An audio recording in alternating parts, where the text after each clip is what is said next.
आइए हम राम कथा में प्रवेश करते हैं।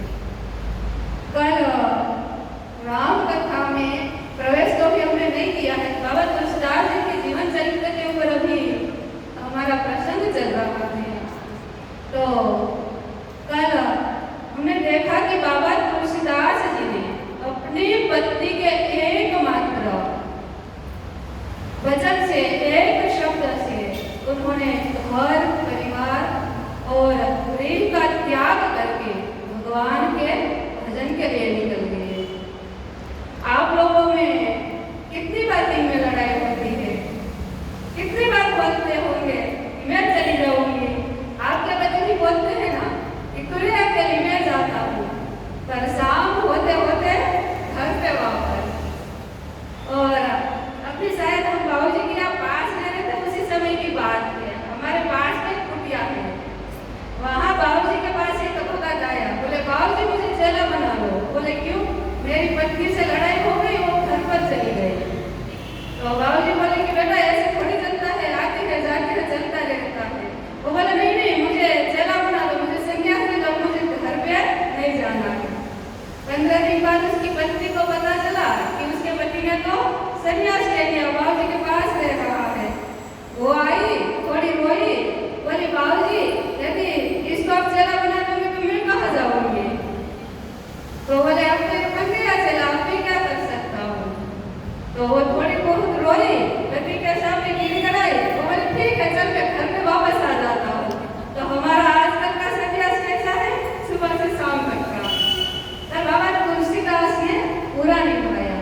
जब तक वो जिए न घर की ओर वापस मुड़े और न घर की ओर देखे। तो बाबा तुलसीदास जी का जीवन तो हमने देख लिया, पर बाबा तुलसीदास जी ने रामायण कब लिखी और कहाँ लिखी, शुरुआत कैसे हुई, उसका भी तुलसीदास जी ने ही अपनी रामायण में वर्णन करते हुए लिखा है कि संवत 1631 कहु हरिपद धरहि शीशा, नवमी भौम वासर मधुमासा, अवधपुरी यह चरित प्रकाशा, जेहि दिन राम जन्म श्रुति गावा, तीरथ सकल महाचर्या। बाबा तुलसीदास जी ने ये रामचरितमानस चैत्र मास में और नवमी चैत्र महीना नवमी तिथि और 12 का मंगलवार, भगवान की कृपा से, प्रभु श्री राम की असीम कृपा से हमारा भी जो चातुर मास है, राम कथा, शिव कथा और श्रीमद् भगवद गीता कथा जो प्रारंभ हुई वो भी मंगलवार के दिन से ही हुई है। तो मंगलवार का दिन था और साल संवत 1631 में, और स्थान था अयोध्यापुरी। अयोध्यापुरी में बाबा तुलसीदास जी ने रामचरितमानस को लिख लिया, पर कई संत प्रश्न करते कि उन्होंने क्यों लिखा।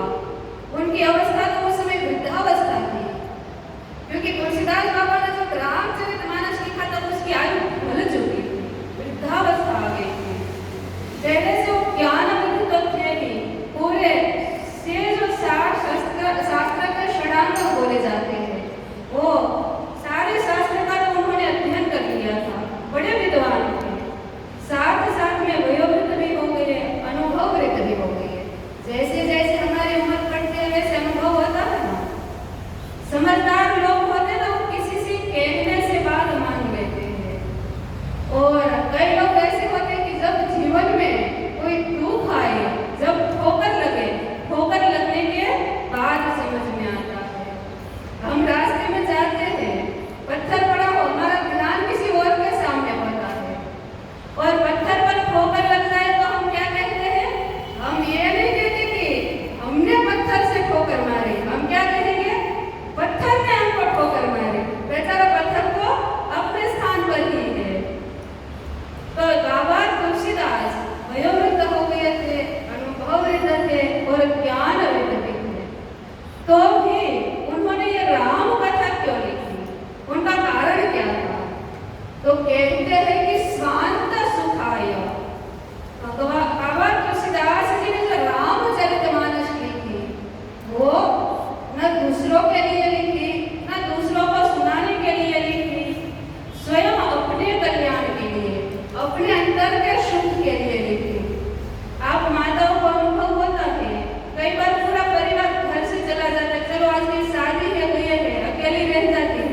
जीवन की राह देखती है।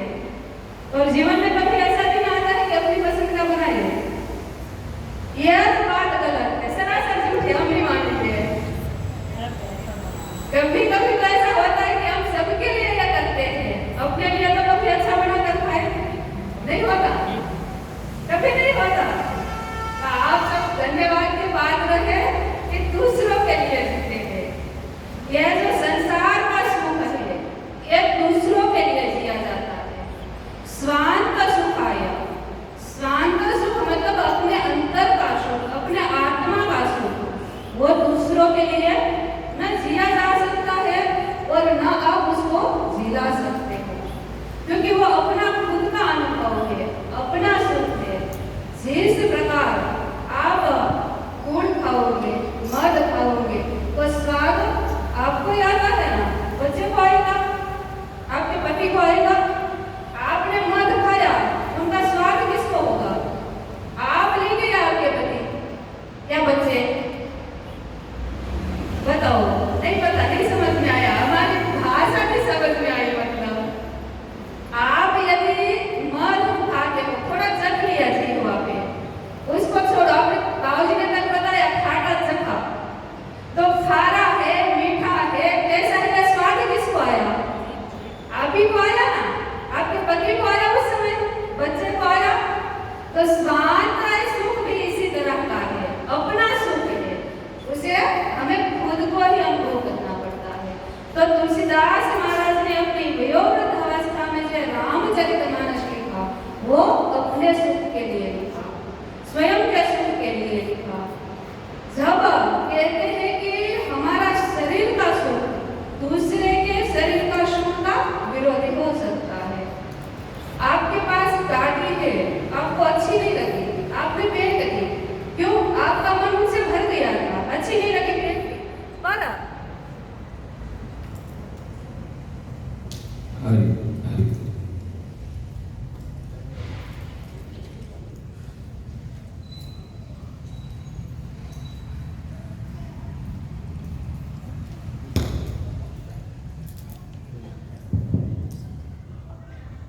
बोले श्री कृष्ण कन्हैया लाल की जय हो।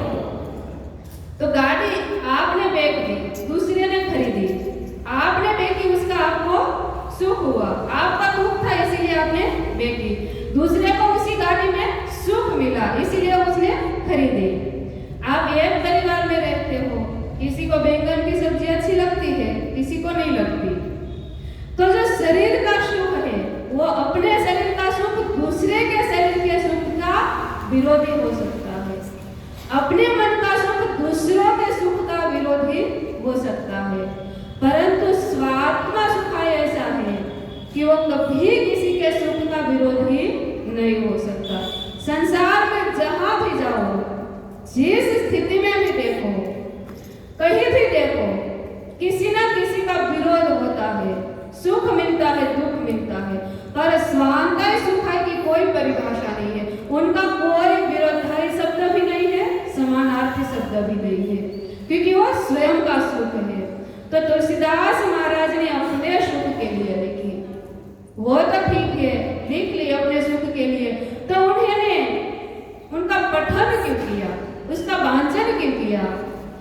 तो बोले प्रबोधाय, क्या स्वयं के प्रबोध के लिए, स्वयं को पता चले कि भगवान का स्वरूप कैसा है, भगवान का रूप कैसा है, भगवान का कार्य क्या है, भगवान का कारण क्या है। तो फिर भगवान के बारे में यदि जानना हो, उसके रूप के बारे में जानना हो, उसके स्वरूप के बारे में जानना हो, तो कब जान सकते हैं? जब उसका बोध होता है, तब। बिना बोध से उसको जाना नहीं जाता। और भगवान जब भी लीला अवतार करते हैं, भक्तों के हृदय को रमण करवाने के लिए करते हैं। भगवान के जब भी जन्म धारण करते हैं, तब वो अपनी इच्छा से करते हैं।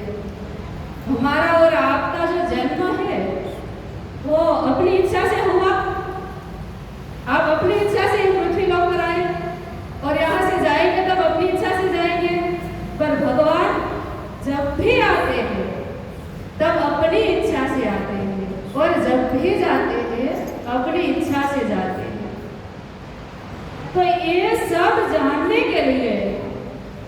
तुलसीदास जी महाराज ने रामचरितमानस की रचना की।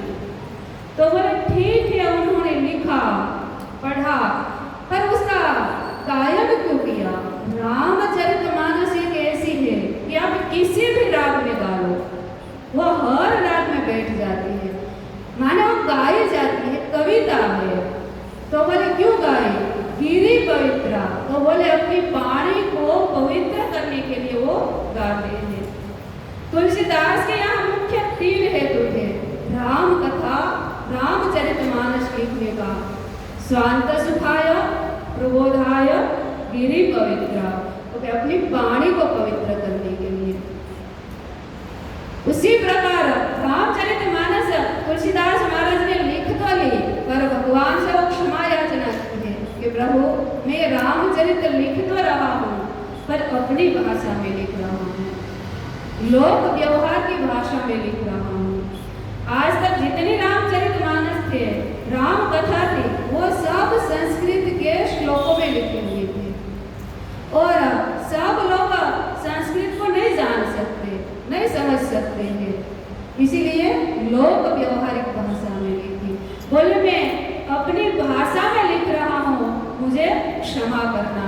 और तुलसीदास महाराज ने राम कथा लिख ली, उसके बाद गाए, पर उस समय विद्वानों का समय था, किसी ने उस रामचरितमानस की मान्यता नहीं दी। बोले इसको ग्रंथ में हम नहीं ले सकते।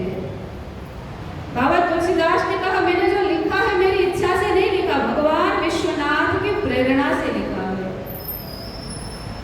बोले ठीक है, इकट्ठा हुए विश्वनाथ मंदिर में काशी में, सब विद्वानों ने सारे ग्रंथ को रखा, रामचरितमानस सबके नीचे रखी। बोले सुबह यदि आपका जो रामचरितमानस है वो सबके ऊपर होगा तो इसको हम मान्यता दे देंगे। रात्रि के समय आरती पूजा होकर सब ग्रंथ रखकर मंदिर के पट बंद कर दिए गए।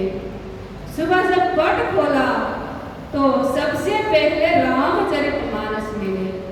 उतना ही नहीं, उसमें भगवान सदाशिव ने, बाबा विश्वनाथ ने अपनी साइन कर दी थी, सही की थी, सत्यम शिवम सुंदरम।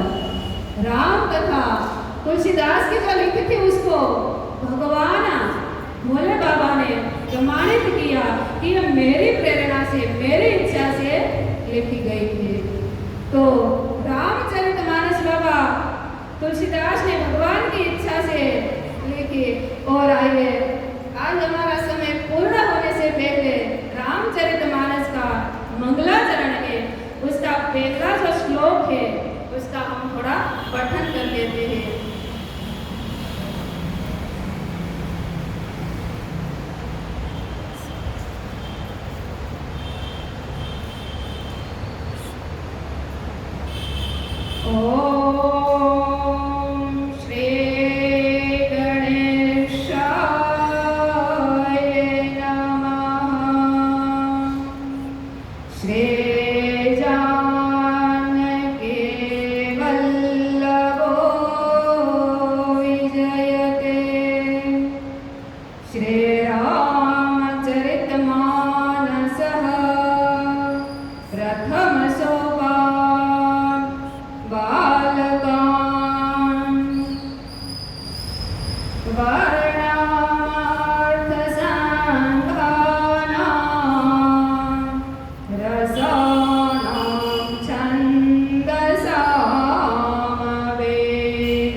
तुलसीदास महाराज ने प्रथम 7 श्लोक में रामचरितमानस का मंगलाचरण किया है।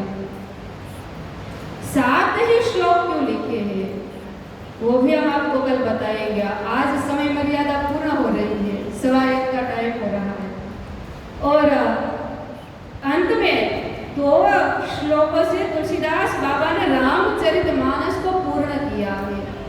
प्रथम शब्द उन्होंने वर्ण लिया और अंतिम शब्द मानवा लिया है। रामचरित खोल के देखना, मंगलाचरण का प्रथम जो शब्द है वो वर्ण है और अंतिम है वो मानवा है।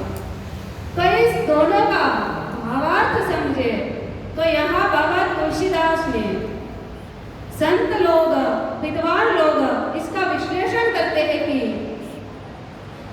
तुलसीदास बाबा ने वर्ण इसीलिए लिया कि ये चारों वर्ण के लोग इस कथा को सुन सके, और मानव आहा इसीलिए लिया कि स्त्री, पुरुष, बालक, कोई भी मनुष्य इस कथा का श्रवण कर सके, इस कथा का रसपान कर सके। तो कई विद्वान यह प्रश्न करते हैं कि जब पूजा होती है तो प्रथम गणपति जी की होती है ना, तो बाबा तुलसीदास जी ने व्याकरण के अनुरूप वर्ण माने शब्द हयवरत, जबगड़दस, यमजबदस, तो ये जो शब्द है, शब्द का मतलब होता है सरस्वती। तो गणपति जी की उपासना न करके तुलसीदास जी ने प्रथम सरस्वती की उपासना क्यों की? अब ये कथा हम कल आगे श्रवण करेंगे। अब रामचरितमानस में हमारा प्रवेश हो गया है, धीरे धीरे अब कथा आगे चलेगी। बोले सियापति रामचंद्र भगवान की। आइए थोड़ी देर हरि संकीर्तन करते हैं। श्रीमन्नारायण नारायण नारायण, श्रीमन्नारायण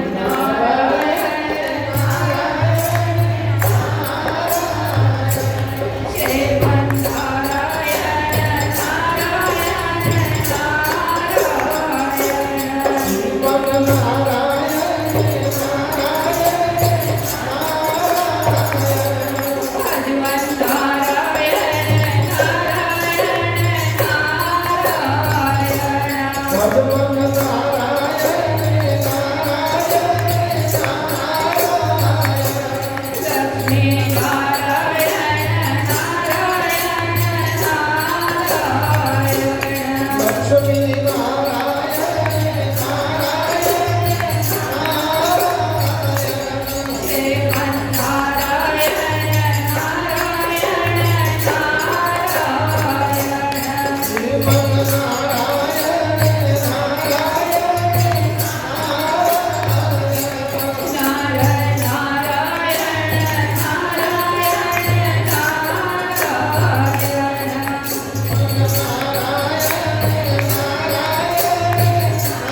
जय सतगुरु भगवान, जय हो।